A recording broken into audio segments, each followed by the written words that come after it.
পবিত্র ঈদুল আজহার টানার 7 দিনের ছুটি শেষে আজ খুলছে অফিস আদালত। কর্মস্থলে যোগ দিতে আজও ঢাকায় ফিরছে মানুষ।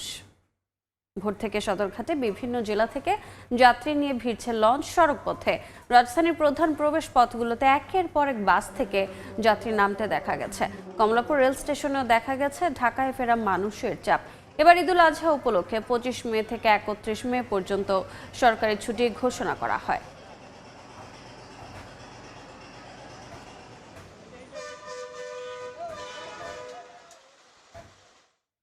এই মুহূর্তে কমলাপুর রেল স্টেশনে আছেন সহকর্মী বুলবুল রেজা এবং গাজীপুরে আছেন মেহেদী হাসান। শুরুতে যাচ্ছি বুলবুলের কাছে। বুলবুল, এখন থেকে ঠিক 15-20 মিনিট আগে এই ঢাকার কমলাপুর যে রেল স্টেশন রয়েছে সেখানে চট্টগ্রাম থেকে ছেড়ে এসেছে যে ট্রেনটি, অর্থাৎ ঢাকা মেইল এক্সপ্রেস, সেটি কিন্তু পৌঁছেছে এবং নির্ধারিত সময়ের আমরা ট্রেনের যিনি চালক এবং ট্রেন সংশ্লিষ্ট যারা রয়েছেন, যাত্রী যারা রয়েছেন, তাদের সঙ্গে কথা বলেছি যে নির্ধারিত সময়ের 50 মিনিট পর এই ট্রেনটি ঢাকার কমলাপুর স্টেশনে ছেড়ে এসেছে। তারা বলছেন যে এটি আসলে খুব বেশি যে বিলম্বে পৌঁছেছে এমনটি নয়।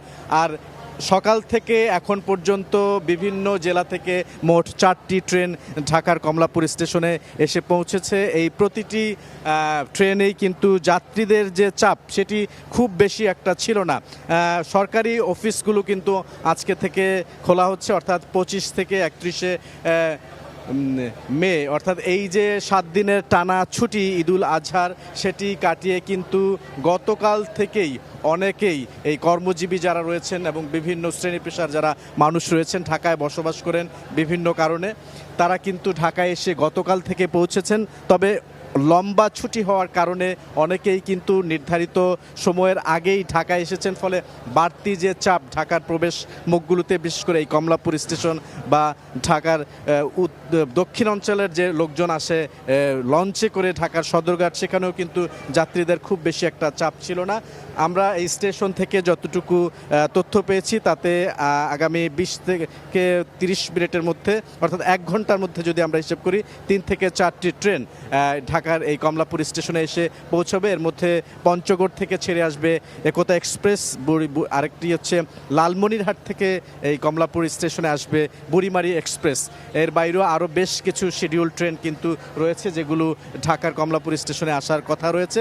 আমরা বলছিলাম যে ঈদের সময়টিতে, অর্থাৎ এই যে ঢাকায় যারা ঢাকামুখী যাত্রী, বিশেষ করে কর্মজীবী মানুষ যারা রয়েছেন বিভিন্ন শ্রেণী পেশার, তাদের যে প্রতি বছর একটি চাপ থাকে, অর্থাৎ ট্রেনের ছাদে করে, লঞ্চের ছাদে করেও যে আসার প্রবণতা থাকে, যেহেতু যাত্রীদের চাপ বেশি থাকে, সেরকম কিন্তু এখন পর্যন্ত আজকের চিত্র যদি বলি আমি, সেটি আমরা এখন পর্যন্ত লক্ষ্য করিনি।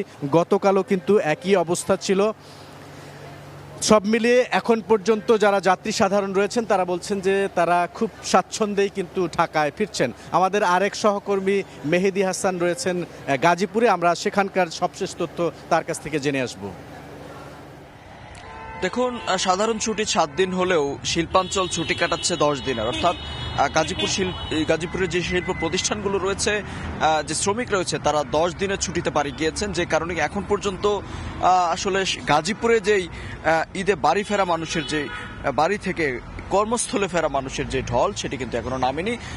ধারণা করা হচ্ছে আগামী শনিবারের নাগাদ কিন্তু মূল যে, অর্থাৎ আনুষ্ঠানিকভাবে কর্মস্থলে যোগ দেওয়ার যে পালা, সেটি কিন্তু শুরু হবে। আমরা রয়েছি গাজীপুরের ঢাকা ময়মনসিংহ মহাসড়কে এবং সেই ঢাকা ময়মনসিংহ মহাসড়কের সকাল থেকে যেটি দেখছি যে আসলে যারা আসলে ঈদের ছুটিতে বাড়িতে এসেছিলেন, অনেকের কিন্তু অফিস, অর্থাৎ সরকারি চাকরিজীবীরা যারা রয়েছেন, বিভিন্ন কর্পোরেট হাউসে যারা চাকরি করেন, তারাও আসলে কিছুটা আগে হলেও চলে যাচ্ছেন। তারা যেটি বলছেন যে আসলে এবারে লম্বা ছুটিতে কিন্তু বেশ স্বস্তির ঈদযাত্রা হয়েছে।